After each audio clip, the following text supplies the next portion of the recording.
here for Crafty Cafe, and for today's card and video I will be creating a summary rainbow themed card, and I will be using the Memory Box A Whale Hello There, and also this Waves die from Avery Elle, which I am super excited to use. I've had these products for quite a while and I cannot wait to start using them. So basically I just went ahead and stamped and clear heat embossed my images onto some watercolor cardstock, and this is just on some Tim Holtz watercolor cardstock. And I will be colouring in my images with my Jello Mission Gold watercolours. This is a really great watercolour set. It's one of my personal favourites, but any watercolour set will do, whatever you like. This is just the one I had on hand, so I thought I would use it. I haven't played with it in a while, so sort of fun to play with watercolours again. And yeah, so basically I'm just going through and I'm colouring in all of my images with a really fine detail brush. Since these images are quite small, I find that a lot easier to have a brush with a good tip on it. It gets really into those nooks and crannies and things.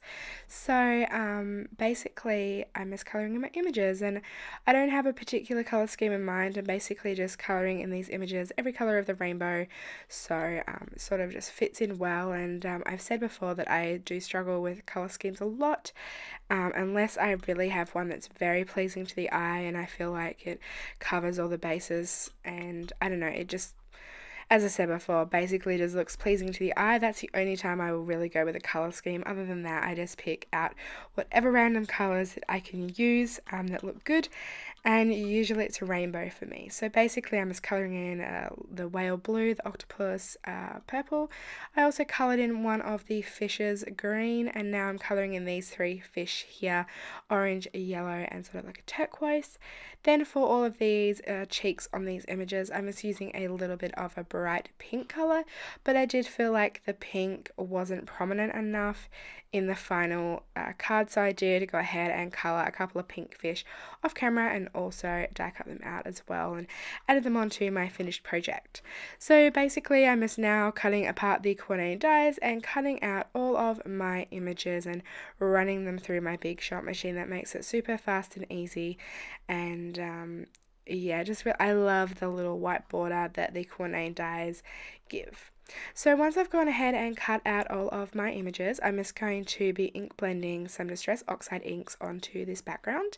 So I decided to go with a piece of blue cardstock here, and that was because I was originally just going to be adding a little bit of blending on the bottom with a similar blue Distress ink, but I decided against that. As soon as I started blending, I went in with Cracked Pistachio, and I thought, oh, I'm just going to go ahead and use all four of these colours that I love, that I know I love together, and just do a complete background. So you don't need to use blue cardstock here. I just did because I was going with something else and I already had the paper out, and I thought I would just ink blend over it. So that's what I decided to do, but you can just use any cardstock here.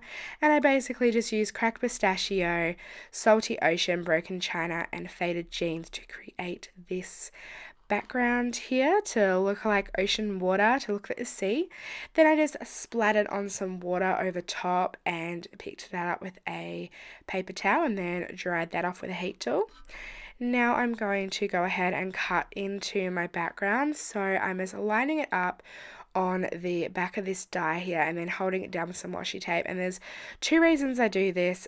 One, to get it lined up completely straight on the panel, since I want there to be an even amount of space on both sides of the panel, and two, because I don't create a normal A2 sized card. I create it a little bit skinnier.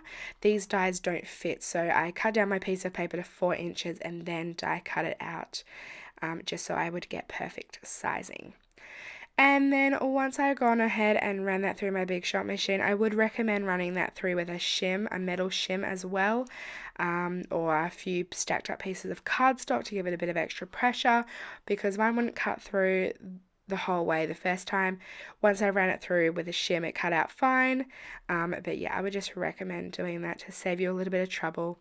And so now comes the fun part. I'm going to pop out all of these inner pieces, and because I did use quite a thick cardstock, this was quite difficult, but There is a bonus to doing this. You can create a second card, which is what I'm going to do. I'm not going to do it in the video, but I'm putting these pieces in a container and I will go ahead and do a second card later on, probably following the same design as I did for this card, just with a bunch of ocean critters.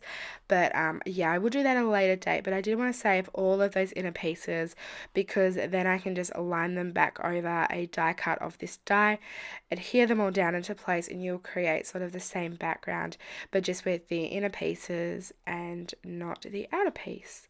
So now I'm just going to go ahead and sort of like finish up this card panel, but I wanted something fun and glittery in the background of this entire panel. I could have easily just done a lighter blue, like maybe like tumbled glass distress ink or something like that in the background, but I thought that I would go one step further and make it all glittery and sparkly and fun.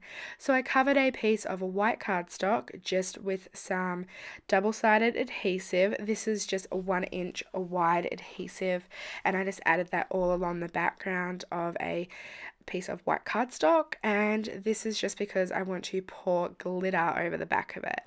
So this is some Lawnfawn Prisma glitter. It's one of my absolute favorite glitters, and I'm just basically covering over the back of this entire piece. Now, if you have like a big sheet of Be Creative tape or something like that, or a full sheet of adhesive paper, you could definitely just cut a panel of that.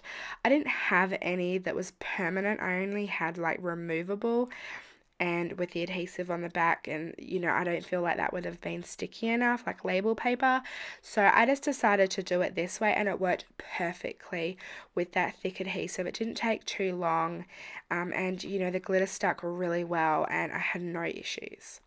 So then to sort of press this glitter into the paper a little bit more, I decided to get out a coffee filter, which didn't really help solve the issue of getting glitter everywhere, as you can see, but I basically just burnished that in with a bone folder and then also with my fingertips to make sure that that glitter was going nowhere and it was really stuck into that adhesive.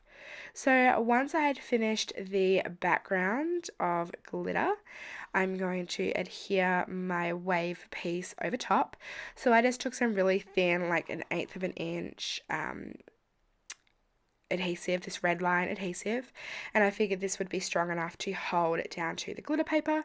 So I basically just did it on all 4 sides. I didn't bother with the center since I was going to tuck in some critters, but I basically just placed that around the all 4 sides of this panel here, and then laid it over top. And you can see here that the glitter all shines through, and it's all fun and glittery and sparkly, and it's super duper fun. I'm so glad that I did that background.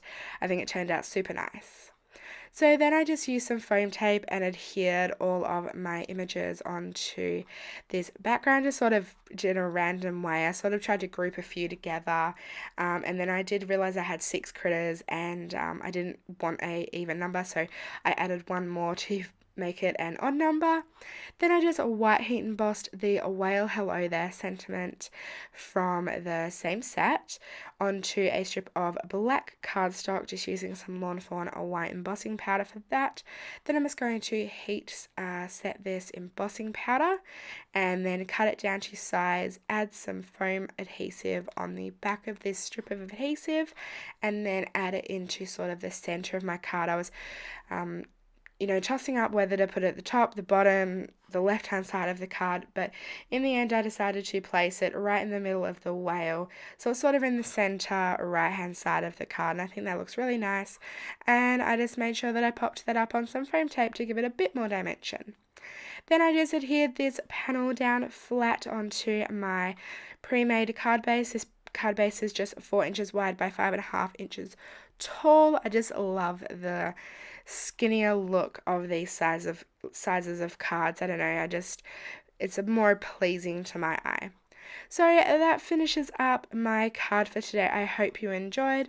All the supplies will be listed at the blog, and I will catch you all next time.